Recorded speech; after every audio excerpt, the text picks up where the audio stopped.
subscribe কৰি লোৱা এই চেনেলটো ভিডিঅ'টো এটা লাইক কৰি বেল আইকনটো প্ৰেছ কৰি দিয়া অনুগ্ৰহ কৰি সো হেল্লো ষ্টুডেন্টস কি খবৰ তোমালোকৰ আশা কৰো ভালেই মই ইয়াত আৰু লৈছো আজি এটা নতুন ভিডিঅ' এই ভিডিঅ'টোত মই তোমালোকক ক্লাছ 5 ৰ অসমীয়াৰ চেপ্টাৰ 12 আগতে নিজে নিকা হ নামৰ পদ্ধতিৰ গোটেই কোৱেশ্চন আনসাৰ দিম সো ভিডিঅ'টো শেষলৈকে চাই থাকিবা যদি এই কবিতাটোৰ তোমালোকৰ এক্সপ্লেনেশ্যন লাগে মানে বৰ্ণনা লাগে দেন মই বেলেগ এটা ভিডিঅ'ত এই চেপ্টাৰটোৰ বৰ্ণনা আপলোড কৰি থৈছো সেয়া গৈ চাব পৰা মোৰ চেনেলটো ভিজিট কৰি ঠিক আছে এতিয়া এই চেপ্টাৰটোৰ আজি মই এই ভিডিঅ'টোত অকল কোৱেশ্চন আনসাৰছ বিষয়ে ডিসকাস কৰিম এতিয়া আগতে নিজে নিকা হ নামৰ কবিতাটোৰ কবি কোন অম্বিকাগিৰি ৰায়চৌধুৰী এটো মনত ৰাখিবা দেই এতিয়া প্ৰথম কোৱেশ্চনটো হ'ল পদ্ধতি শুদ্ধ উচ্চাৰণে পঢ়া এটো তোমালোকে পঢ়িবা নেক্সট হ'ল পদ্ধতি আবৃত্তি কৰা এটো তোমালোকে কৰিবা এবং পৰীক্ষাত নাহে তোমালোকে এনো কৰিব পাৰা আৰু এটা উত্তৰ লিখাৰ প্ৰশ্ন উত্তৰবোৰ বৰ ইম্পৰ্টেন্ট এবোৰ পৰীক্ষাত আহি পৰে সো উত্তৰ লিখাৰ ক খ গ ঘ আমি চাও বলা উত্তৰ দিয়াৰ ক নম্বৰ প্ৰশ্নটো হ'ল পদ্ধতিৰ ৰচক কোন ইয়াৰ উত্তৰ হ'ব পদ্ধতিৰ ৰচক হ'ল অম্বিকাগিৰি ৰায় চৌধুৰী খ নম্বৰ কোৱেশ্চনটো হ'ল কবিয়ে আনক ধোৱাৰ আগতে নিজকে কি হ'বলৈ কৈছে উত্তৰ হ'ব কবিয়ে আনক ধোৱাৰ আগতে নিজকে নিকা হ'বলৈ কৈছে গ নম্বৰ কোৱেশ্চনটো হ'ল কবিৰ মতে নিজক নিকা কৰিবলৈ হলে কি কৰিব লাগে উত্তৰ কবিৰ মতে নিজক নিকা কৰিবলৈ হলে নিজৰ হিয়া বা মনৰ মলি আতৰ কৰিব লাগিব আৰু নিজৰ আদৰ্শ বা ৰূপত দিহতাৰে ৰব লাগিব কবিৰ মতে আনক খচা কথা ক'বলৈ উপদেশ দিয়াৰ আগতে নিজে কি কৰিব লাগে উত্তৰ কবিৰ মতে আনক খচা কথা ক'বলৈ উপদেশ দিয়াৰ আগতে নিজে কি ক'ব লাগে খচা কথা ক'ব লাগে এতিয়া নেক্সট কোৱেশ্চনটো হ'ল তলৰ শব্দবোৰৰ আমি অৰ্থ লিখিব লাগে হয় এতিয়া নিকা নামৰ শব্দটোৰ অৰ্থ কি হ'ব পৰিষ্কাৰ বা নিৰ্মল তেনেকৈ পখালি শব্দটোৰ অৰ্থ হ'ব ধুই দিহতা শব্দটোৰ অৰ্থ হ'ব কঠিনতা আত্মিক শব্দটোৰ অৰ্থ হ'ব ইজনে সিজনৰ মনৰ ওচৰ চাপা ওকে এতিয়া আমি শব্দ অৰ্থবোৰটো চালোই এতিয়া নেক্সট কোৱেশ্চনটো কি আছে আমাৰ কবিৰ মতে জীৱনত কেনেকৈ ধন সোণ জমা কৰিব পাৰি লিখা এই কোৱেশ্চনটো আনসাৰ হ'ব এটো উত্তৰ কবিৰ মতে নিজে খচা কলে সত্য পথত দিহতাৰে থাকিলে জীৱনত ধন সোণ জমা কৰিব পাৰি আৰু কথাটো সঁচাই হয় যদি আমি খচা কথা কওঁ খচা ভাবে চলো মানে ভাল ভাবে চলো সত্য পথত চলো মানুহৰ লগত হিংসা নকৰো কাৰো বাবে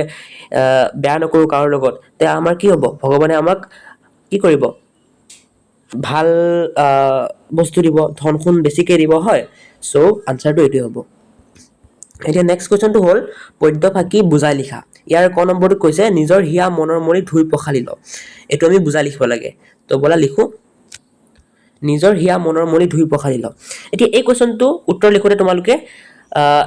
এই কোৱেশ্চনটোৰ পৰা তোমালোকে বেছিভাগ বস্তু পাই যাবা চোৱা কাৰণ কিয় নিজৰ হিয়া মনৰ মলি ধুই পখালি ল কি কৈছে নিজৰ মানে আমাৰ হিয়া মনৰ মলি আমাৰ হৃদয় আৰু মনৰ মলি মানে লেতেৰা ধুই পখালি ল'ব দিছে হয় এটা কিয় ল'ব দিছে কাৰণ আমি নিজৰ হিয়া মনৰ মলি ধুই পখালি লৈ পেলাহে আনক কি কৰিব পাৰো ভাল উপদেশ দিব পাৰো হয় আৰু কবিতা ফাকিৰ অৰ্থ কি সেইটোৱে সো উত্তৰ তোমালোকে কি লিখিবা এই কবিতা ফাকিত মানুহৰ মনৰ মাজত থকা বেয়া ভাৱ আৰু বেয়া চিন্তা আদিক মনৰ পৰা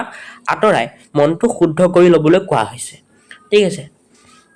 এতিয়া খ নম্বৰটোত কি কৈছে চোৱা আনক কোৱাৰ আগখিনিতে নিজে সঁচা ক এতিয়া প্ৰশ্নটোকে চোৱা আকৌ আনক মানে বেলেগক কোৱাৰ আগখিনিতে কোৱাৰ আগতে নিজে সঁচা ক আমাক নিজে সঁচা কথা ক'ব দিছে হয় তো কবিতা বাক্যৰ অৰ্থটো কি হ'ব আনক কোৱাৰ আগতে আমাক নিজে সঁচা কথা ক'ব দিছে এতিয়া কিয় সঁচা কথা ক'ব দিছে আমাক কাৰণ আমি যদি নিজে সঁচা কথা নকৈ আনক সঁচা কথা ক'ব দিও এটো ভাল কথা নেকি নহয় সেইকাৰণে আমাক কি কৰিব দিছে আনক কোৱাৰ আগখিনিতে নিজে সঁচা ক'ব দিছে গতিকে উত্তৰটো হ'ব এই কবিতা ফাকিত আনক সঁচা ক'বলৈ কোৱাৰ আগতে যে নিজে সঁচা ক'ব লাগে সেই কথাকে কোৱা হৈছে এতিয়া তোমালোকে স্ক্ৰিনশ্বট মাৰি লোৱা বা লিখি লোৱা এটো আগবাঢ়িছো নেক্সট কোৱেশ্চনটোলৈ পদ্ধতি গদ্য ৰূপত কোৱা আৰু লিখা এতিয়া আগতে নিজে নিকা হয়টো কি এটা পদ্য হয় ইয়াক আমি গদ্য ৰূপত লিখিব লাগে সো উত্তৰটো তোমালোকে এনেকৈ লিখিবা আনক ধোৱাৰ আগতে নিজে নিকা হোৱা আৰু নিজৰ হিয়া মনৰ মলি ধুই পখালি লোৱা আনক কোৱাৰ আগতে নিজে সঁচা কথা কোৱা আৰু নিজৰ সত্য ৰূপত দিহতাৰে ৰোৱা তেতিয়াহে হোৱা লোৱা কোৱা ৰোৱা ঠিক হ'ব আৰু জীৱন ভৰাই ধন সোণ আত্মাৰ ওচৰ চাপিব ওকে সো আশা কৰো বুজি পালা আৰু এটো লিখি লোৱা এতিয়া আগবাঢ়িছো নেক্সট কোৱেশ্চনলৈ ভাষা অধ্যয়নৰ পৰা কি কোৱেশ্চন আহিব চোৱা ফাৰ্ষ্টত কৈছে আমাক আত্মিক শব্দটো তৈমেত্ম যুক্তাক্ষৰ আছে যুক্তাক্ষৰটো ভাঙি চাও হা তৈমেত্ম যুক্তাক্ষৰটো ভাঙিলে কি হ'ব ত যোগ ম হ'ব হয় তৈমেত্ম এতিয়া তেনেধৰণে আমি ম যোগ হোৱা 5টা যুক্তাক্ষৰ লিখি প্ৰত্যেকৰে দুটাকৈ শব্দ লিখা এতিয়া আত্মিক শব্দটো ম যুক্তাক্ষৰত ম আছে হয় আত্মিক শব্দ তৈবেত ম যুক্তাক্ষৰত ম আছে তেনেকৈ আমাক কি কৰিব দিছে 5টা যুক্তাক্ষৰ লিখিব দিছে আৰু প্ৰত্যেকৰে দুটাকৈ শব্দ লিখিব দিছে সো আনসাৰটো তোমালোকে লিখি লোৱা দয়মেদ মত কি আছে ম আছে নাই আছে তেনেকৈ কয়মেক মটো ম আছে লয়মেম মটো ম আছে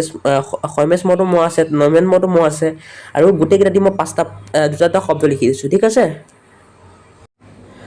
সো এতিয়া আগবাহু নেক্সট কোৱেশ্চনলৈ তোমালোকে এইটো স্ক্ৰিনশ্বট মাৰি লোৱা বা লিখি লোৱা এতিয়া নেক্সটত আছে আমাৰ জানুহা বক্স এটা দি পেলাই আমাৰ কিছুমান কথা লিখিছে এইবোৰ তোমালোকে পঢ়ি ল'বা পৰীক্ষাত আহা চান্স একদমে কম আছে হ'ব পিছত জানুহা পিছত তোমালোকৰ গা আৰু খা ক্ৰিয়াপদ কেইটা অনুজ্ঞাত বিভক্তি যোগ কৰি নিত্য বৰ্তমানৰ ভৱিষ্যত কালৰ ৰূপত লিখা এইটো তোমালোকৰ পৰীক্ষাত নাহে সো চাব নালাগে এতিয়া নেক্সট কুৱেশ্যনটো আছে তলৰ শব্দ কেইটাৰ বাক্য ৰচনা কৰা এতিয়া বাক্য ৰচনা কৰা এটা ইম্পৰ্টেণ্ট হয় এইকেইটা চাই লোৱা হিয়ামন দি বাক্য ৰচনা কৰিলে কি হ'ব নিজৰ হিয়া মনৰ মলি সদায় আঁতৰাই ৰাখিব লাগে ধুই পখালি নিজৰ মনৰ মলি ধুই পখালি লৈ আনক উপদেশ দিব লাগে দৃঢ়তা শিক্ষাত দৃঢ়তা থাকিলে জীৱনত সফলতা নিশ্চিত nika আনক কোৱাৰ আগতে নিজে nika হ'ব লাগে এতিয়া বাক্য ৰচনাখিনি গম পালা বাক্য ৰচনাখিনি তোমালোকে স্ক্ৰিনশ্বট মাৰি লোৱা বা লিখি লোৱা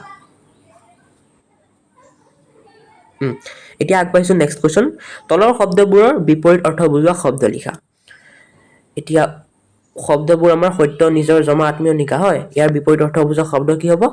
একেবাৰে ইজি তোমালোকে বিপৰীত কৰিব হলে কি কৰিবা খালি অ লগাই দিবা চোৱা সত্যৰ বিপৰীত কি অসত্য নিজৰ বিপৰীত আনৰ গোটেইকেইটা অ লগালে নহ'ব কিছুমান মানে অ লগাই দিলে হৈ যায় হ'ব নিজৰ বিপৰীত কি আনৰ জমা বিপৰীত খৰচ আত্মীয় বিপৰীত অনাত্মীয় নিকা বিপৰীত মলিন বা লেতেৰা হ'ব এতিয়া নেক্সট কুৱেশ্যনটো আমাৰ তোমালোকৰ এইটো নালাগে মই ক্ৰছ মাৰি দিছো নালাগে আৰু পিছত দি আছে আমাৰ এটা কবিতা ভাঙিব লাগিব শিল এই কবিতাটো পঢ়িবা কবিতাৰ কবিগৰাকীৰ নাম হ'ল অম্বিকাগিৰি ৰায়চৌধুৰী এই কবিতাটো তোমালোকৰ পৰীক্ষাত আহিব পাৰে যদি আহে তোমালোকৰ চাগে বাইদেউহঁতে কৈ দিব এটা কাম কৰিবা ফাৰ্ষ্টৰ 8 শাৰীমান মুখস্থ কৰি ল'বা কাৰণ মুখস্থ লিখিব দিব পাৰে পৰীক্ষাত ঠিক আছে নিদিব পাৰে দিব পাৰে সো তোমালোকে ভালটো কি মুখস্থ কৰি ল'বা দি দিলে লিখিব পাৰিবা হয় পিছত ইয়াৰ কবিতাটোৰ পিছত যিবোৰ কুৱেশ্যন আছে এটাও নালাগে তোমালোকৰ পৰীক্ষাত নাহে ঠিক আছে সো মই দিয়া নাই পিছত এই চেপ্টাৰটোৰ কুৱেশ্যন আনসাৰ শেষ এইখিনিতে যোনবোৰ মই মানা কৰিছো চাবলৈ সেইবোৰ নাচালে হ'ব কাৰণ এইবোৰ পৰীক্ষাত নাহে ওকে মই এই ভিডিঅ'টো এক্সাম পইণ্ট অফ ভিউৰ পৰা বনাইছো সো পৰীক্ষাত অহা কুৱেশ্যনবোৰহে দিছো ইম্পৰ্টেণ্ট কুৱেশ্যনবোৰহে দিছো ওকে সো আজিৰ ভিডিঅ'টো ইমানখিনি আছিল যদি ভাল লাগিলে ভিডিঅ'টো লাইক এটা কৰি চেনেলটো সাবস্ক্ৰাইব কৰি দিবা লগ পাইছো নতুন এটা ভিডিঅ'ত আৰু যদি এই চেপ্টাৰটোৰ বৰ্ণনা লাগে দেন মই বেলেগ এটা ভিডিঅ'ত আপলোড কৰি থৈছো মানে বৰ্ণনা কৰি থৈছো সেইটোকে চাব পাৰা ঠিক আছে সো আজিলৈ বিদায় লৈছো